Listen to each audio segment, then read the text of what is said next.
Film की शुरुआत में हम देखते हैं कि एक अमेरिकी व्यक्ति जो मधुमक्खियां पालने का काम करता था और मधुमक्खियों से प्राप्त शहद को बेच के अपना जीवन व्याप्त कर रहा था, और उसका नाम एडम था। और उसके पड़ोस में एक बूढ़ी औरत रहती थी जो अपने काम में व्यस्त थी, और वह एडम से मिलती है।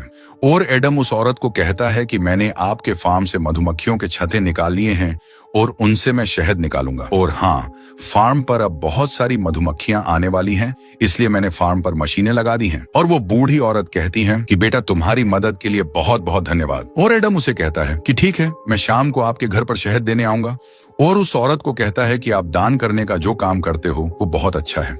ये बहुत अच्छी बात है कि आप गरीब लोगों की मदद कर रहे हो। आप एक दयालु महिला हो। इसके बाद एडम अपने कारखाने में आकर छतों से शहद निकालना शुरू कर देता है, और वो बूढ़ी औरत भी लैपटॉप पर काम कर रही थी। तभी उसके लैपटॉप पर वायरस का नोटिफिकेशन आता है, जिसे ठीक करने के लिए उस नोटिफिकेशन में आए हुए नंबर पर संपर्क करती है और उन्हें बताती है कि मेरे लैपटॉप में वायरस जैसी समस्या आ रही है। और उन्हें बताती है कि मेरी उम्र ज्यादा होने के कारण मुझे इस बारे में कोई जानकारी नहीं है। इस पर वो कर्मचारी कहता है कि वायरस बहुत खतरनाक है। इस वायरस से बहुत सारे लोगों के लैपटॉप का डेटा समाप्त हो गया है। इस वायरस से आपके लैपटॉप का भी डेटा समाप्त हो जाएगा, लेकिन हम आपकी मदद कर देंगे। आपको बस एक ऐप डाउनलोड करना होगा।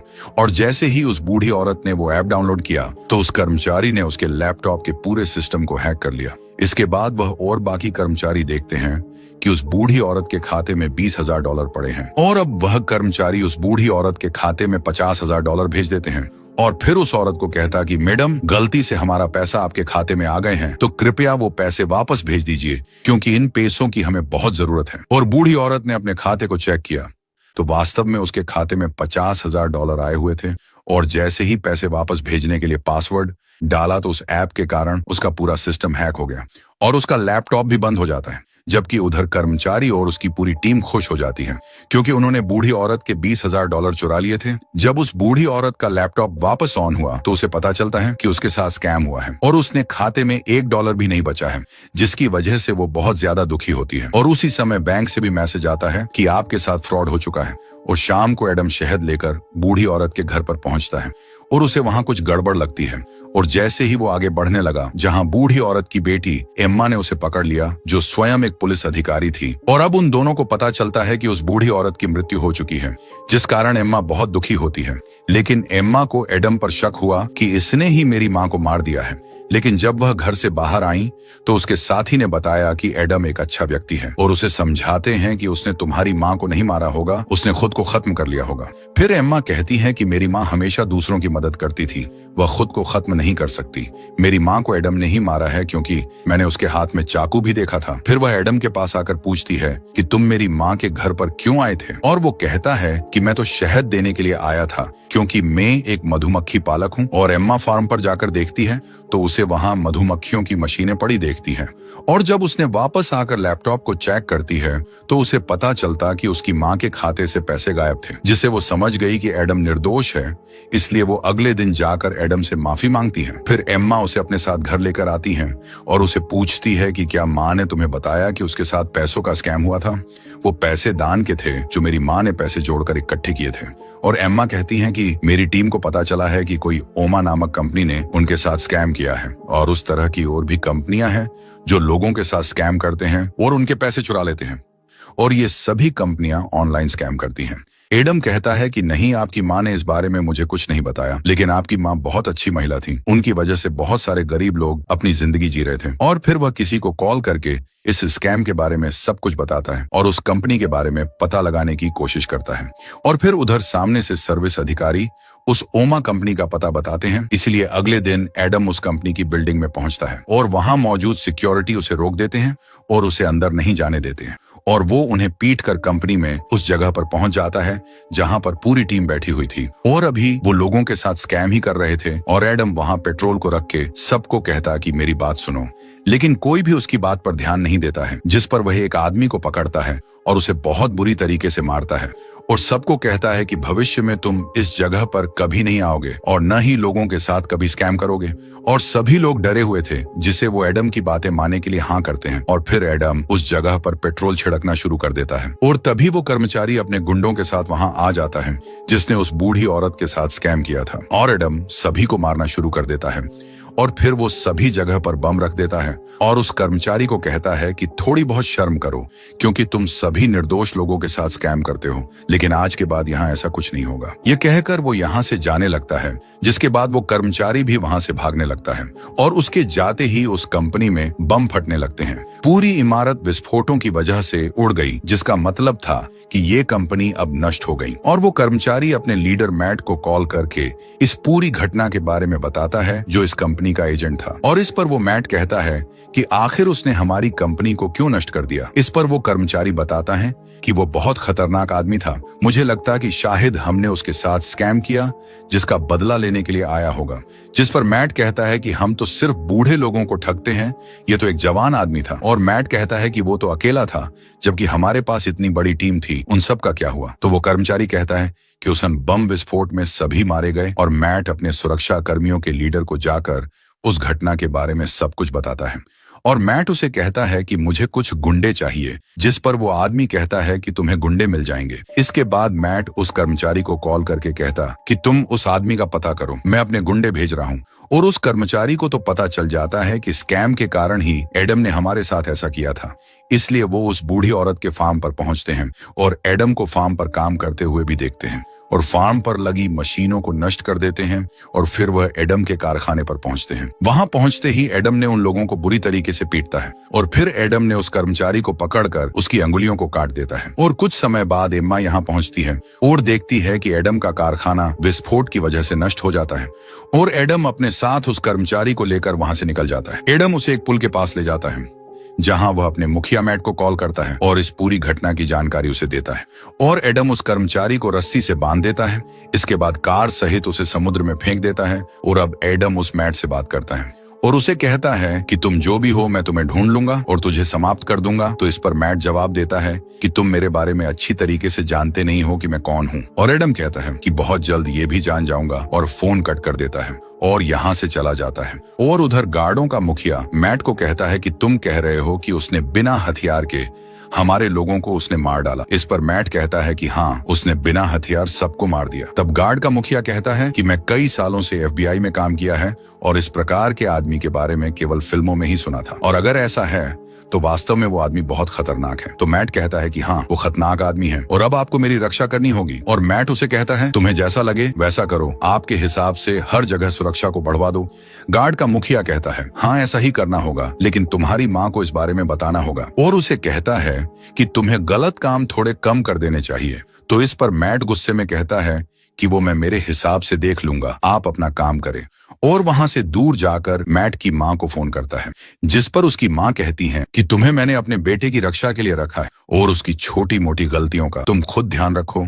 और फिर गार्डों का मुखिया अपने गुंडों के मुखिया को फोन करता है और उसे कहता है कि मुझे एक आदमी को मरवाना है, इसके लिए तुम सबसे खतरनाक गुंडे को भेज दो। और उधर एम्मा को समुद्र के पास उस कर्मचारी का शव मिलता है और उसने देखा कि उस कर्मचारी की अंगुलियां भी कटी हुई थी। और एडम को मारने का काम सबसे खतरनाक गुंडे को दिया जाता है और एडम कार में पेट्रोल भर रहा था। उसी समय वह किलर एक कार में बैठकर वहां पहुंच जाती है और एडम की कार को पीछे से टक्कर मारती है और फिर वह एडम पर गोलियां चलाती है, लेकिन एडम वहां से बच के गायब हो जाता है। वह किलर अपनी कार से मशीन गन निकालती है और चारों तरफ गोलियां चलाने लगती हैं। तभी एडम उस महिला पर शहद के डिब्बे से उस पर हमला करता है, जिससे उसका खून निकलने लगता है। एडम उसे आग लगा देता है और जिसकी वजह से उसका पूरा शरीर जल जाता है और वो किलर मारी जाती है और इस किलर की भी अंगुलियों को काट लेता है और फिर यहाँ से चला जाता है और जाते समय यहाँ मौजूद पेट्रोल पंप को विस्फोट करके नष्ट कर देता है। थोड़ी देर बाद गुंडों की मुखिया गार्डों के मुखिया को इस बारे में जानकारी देती है और वो कहने लगती है कि उस आदमी ने हमारे सबसे खतरनाक किलर को भी बुरी तरीके से मार दिया। ये सुनकर गार्ड के मुखिया को तगड़ा झटका लगता है और उसने कहा आप ये क्या कह रहे हो, ऐसा कैसे हो सकता है।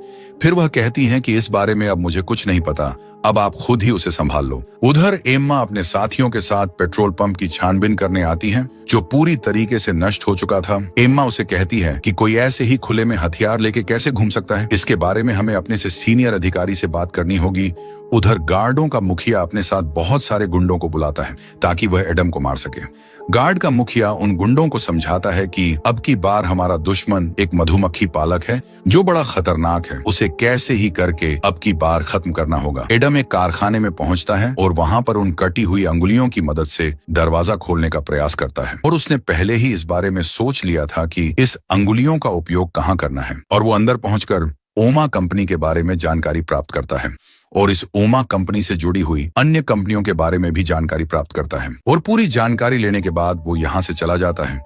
उधर एम्मा और उनके साथी अपने सीनियर एफबीआई अधिकारी के पास आते हैं। एम्मा उसे बताती है कि हमारे क्षेत्र में एक खतरनाक आदमी ने पूरी कंपनी तथा उसके पूरे कर्मचारियों को बर्बाद कर दिया है और भी उसने बहुत सारे लोगों को मारा है। इतना सब कुछ होने के बाद भी उसके बारे में हम कुछ भी पता नहीं लगा पा रहे हैं। अब वो ओमा कंपनी से जुड़ी अन्य कंपनियों को भी नष्ट करने का प्लान बना रहा है और मुझे लगता है कि वो बाकी कंपनियों का भी यही हाल करेगा। इसीलिए हमें कैसे ही करके उसे रोकना होगा। इसके लिए हमें कुछ और सिपाहियों की जरूरत पड़ेगी। एम्मा की इन बातों से सीनियर अधिकारी इसके लिए सहमत हो जाता है। ओमा कंपनी के नीचे काम करने वाली दूसरी कंपनी का सीनियर जो मैट का साथी था, लोगों को सिखा रहा था कि स्कैम कैसे किया जाता है। उसकी पूरी टीम काम करने में लगी हुई थी। तभी यहाँ पर तीसरी कंपनी का अधिकारी आता है और सबसे कहता है कि यह जगह हमें खाली करनी होगी क्योंकि यहाँ अब खतरा बढ़ता जा रहा है। लेकिन यहाँ के सीनियर ने ऐसा करने से साफ मना कर दिया तो एक अधिकारी उसे अपने साथ ले जाते हैं और उसकी बात मैट से करवाता है जो कहता है कि जल्दी से जल्दी वो जगह खाली कर दो। उधर सभी अधिकारी एडम को मारने के बारे में योजना बना रहे थे और तभी वहां एडम आता है और कहता कि आपने मेरी जानकारी के बारे में लिखा है कि मेरे वजन 80 किलोग्राम है जबकि मेरा असल में वजन तो 75 किलोग्राम है। ये सुनकर सारे अधिकारी चकित हो जाते हैं। वह जान गए कि जिस आदमी को हम ढूंढ रहे थे यही वो आदमी है। इसके बाद वह अधिकारी उसे पकड़ने का प्रयास करते हैं लेकिन वो किसी के भी काबू में नहीं आता है तथा सबको बुरी तरीके से पीटता है। लगभग सभी सिपाहियों को बेहोश कर दिया था। फिर वो ऊपर चला जाता है जहाँ मैट अपने कर्मचारियों के साथ यहाँ से भागने की तैयारी में थे। तभी यहाँ एडम पहुंच जाता है और कहता कि तुम लोगों के पास 5 मिनट हैं। अगर इस 5 मिनट के अंदर तुम यहाँ से नहीं निकले तो तुम सब मारे जाओगे। मैट का साथी कहता है कि कोई किधर ही नहीं जाएगा। नीचे एडम ने जिन सिपाहियों को मारा था उन सबको होश आ जाता है। फिर वो सब एडम को पकड़ने के लिए आ जाते हैं और उन्होंने एडम पर अंधाधुंध गोलियां चलानी शुरू कर दी। लेकिन एडम ने यहाँ अपना दिमाग लगाया और एक आदमी को पकड़ के अपने आगे खड़ा कर देता है। वो गोलियां उस आदमी को लग जाती है जिसे एडम बचकर वहां से भाग जाता है। फिर कुछ अधिकारी उसका पीछा करते हैं। एडम उन अधिकारियों को बुरी तरीके से मारता है। बाकी बचे हुए अधिकारी लिफ्ट में एडम को ढूंढते हैं और गोलियां भी चलाते हैं लेकिन एडम उन सब पर लिफ्ट फेंकता है जिसे वो सभी मारे जाते हैं। फिर वो मैट के साथी को बुरी तरह पीटना शुरू कर देता है और उसे कहता है कि तुमने बहुत सारे लोगों के साथ स्कैम करके बहुत पैसा कमाया है। अब मुझे यह बताओ कि तुम यह सब काम किसके लिए कर रहे हो। लेकिन वह कुछ भी नहीं बताता है जिसकी वजह से उसे और मारता है। फिर उसे बूढ़ी औरत की तस्वीर दिखाता है और उसे कहता है कि तुम लोगों ने इस महिला के साथ स्कैम किया था जिसकी वजह से इस महिला ने आत्महत्या कर ली। अगर अब तुम फिर भी नहीं बताओगे कि तुम किसके लिए काम कर रहे हो तो सबसे पहले तुम मारे जाओगे। फिर वह डर के मारे एडम को कहता है कि मैं तुम्हें उसकी तस्वीर दिखा सकता हूँ और कंप्यूटर पर एडम को मैट की तस्वीर दिखा देता है। वो बताता है कि वह बहुत खतरनाक है तो एडम कहता है कि जब मैं शहद निकालता हूँ तो मेरा सामना मधुमक्खियों की रानी से भी होता है। वो भी बड़ी खतरनाक होती है लेकिन मैं उसे भी नहीं छोड़ता। तभी यहाँ एम्मा और उसके साथी यहाँ आ जाते हैं जिन्हें देखकर एडम वहाँ छुप जाता है। वो एम्मा के सामने बिना आए उसे बताता है कि तुम्हारी माँ की मौत के जिम्मेदार यही लोग हैं। यह कहकर वो यहाँ से भागने लगा। एम्मा का साथी एडम को पकड़ लेता है लेकिन एडम उस साथी को भी मारता है लेकिन उसे बिना मारे वहां से भाग जाता है। एम्मा और उसके साथी उस जगह की खोजबीन करते हैं। दूसरी तरफ मैट और गार्ड का मुखिया पार्टी कर रहे थे। तभी गार्ड के मुखिया के पास फोन आता है। उसने फोन कट करके मैट के साथ बाहर आया। मैट को कहता है कि मामला खतरनाक होता जा रहा है, इसलिए इस सब के बारे में तुम्हारी माँ को सब कुछ बताना पड़ेगा क्योंकि तुम्हारी कंपनी पर पुलिस अधिकारियों ने कब्जा कर लिया है। जिसकी वजह से मैट ने अपनी माँ को कॉल किया और उसे बताता है कि मेरी कंपनी में एक छोटी सी समस्या आ गई है जिसमें मुझे आपकी मदद चाहिए। उसकी माँ कहती है कि ठीक है, इस बारे में मुझे जानकारी दे दो, मैं देख लूंगी। यहाँ ये पता चला कि मैट की माँ असल में अमेरिका की राष्ट्रपति है। एमा को पता चल गया कि इस पूरी घटना के पीछे एडम का ही हाथ है। एमा अपने साथियों से कहती है कि एडम अब मैट को मारने के लिए जाएगा, क्योंकि वही सभी कंपनियों का संचालन कर रहा है और इन सभी स्कैम वाले घोटाले के पीछे डैनफोर्थ नाम की एक बड़ी कंपनी का हाथ है। एमा इसकी सारी जानकारी अपने FBI अधिकारी को भी देती है। उसे बताती है कि यह कंपनी मैट और उसकी माँ की है। मैट की माँ अपने बेटे के गलत काम में उसका साथ तो दे रही है, लेकिन उसे यह नहीं पता कि मैट कैसे मासूम लोगों को लूट रहा है। दरअसल डैनफोर्थ का सॉफ्टवेयर बहुत स्ट्रांग है, जिसके जरिए वह बूढ़े लोगों को अपना शिकार बनाते हैं और उनका सारा पैसा लूट लेते हैं। एमा कहती है, इस बारे में अभी तक हम 3 लोगों को ही पता है। तो FBI अधिकारी उसे कहता कि यह जानकारी हमारे अलावा यहाँ से बाहर नहीं जानी चाहिए, क्योंकि आगे चलकर इन सब को मैं हैंडल कर लूंगा। और एमा उस अधिकारी को कहती है, एडम अब मैट और उसकी माँ को मारने जाएगा। तो FBI अधिकारी कहता है, उसे रोकने के लिए जितने सिपाही चाहिए उतने अपने साथ ले जाओ, लेकिन आगे सब कुछ कैसे ठीक हो उस बारे में सोचो। इसलिए अगले दिन एमा और उसके साथी व्हाइट हाउस की सुरक्षा में लग जाते हैं।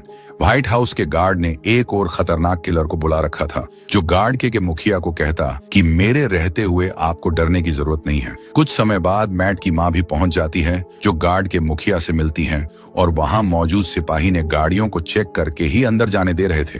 लेकिन जब एक ट्रक को चेक करने की बारी आई तो एडम ट्रक के नीचे लटक जाता है। एक अधिकारी ने ट्रक को नीचे से चेक किया तो एडम ने उस अधिकारी को मार देता है, उसे ट्रक के नीचे ही लटका देता है। उस अधिकारी के कपड़े पहनकर बाकी गार्डों के साथ शामिल हो जाता है। फिर वो एक गाड़ी में बम रख देता है। गार्ड के कपड़ों को उतारकर पुनः अपना शूट पहन लेता है। फिर व्हाइट हाउस के अंदर चला जाता है, जहां पार्टी चल रही थी। यहाँ एडम की नजर गार्ड के मुखिया पर पड़ती है। तभी एमा भी एडम को देख लेती है। सारे अधिकारी उसे पकड़ने के लिए उसका पीछा करते हैं। उधर खतरनाक किलर भी अपने हाथ में गन लेके उसे पकड़ने के लिए निकल जाता है। एडम को पकड़ लेते हैं। उस किलर ने एडम पर बंदूक तान दी। उधर मैट की माँ मैट को अंदर लेकर जाती है। उसे पूछती है कि तुमने ऐसा क्या किया है जिसकी वजह से ये आदमी तुम्हारे पीछे पड़ा हुआ है, यहाँ हो क्या रहा है, इस बारे में मुझे बताओ। तभी वहाँ FBI अधिकारी भी आ जाता है और वह बताता है कि आपको कंपनी डैनफोर्थ के नीचे काम करने वाली सारी कंपनियां लोगों के साथ स्कैम करती हैं तथा उनके पैसे लूट लेती हैं। ये सुनकर मैट की माँ को बुरा लगता है। मैट से पूछती है कि बताओ, क्या ये सब कुछ सच है?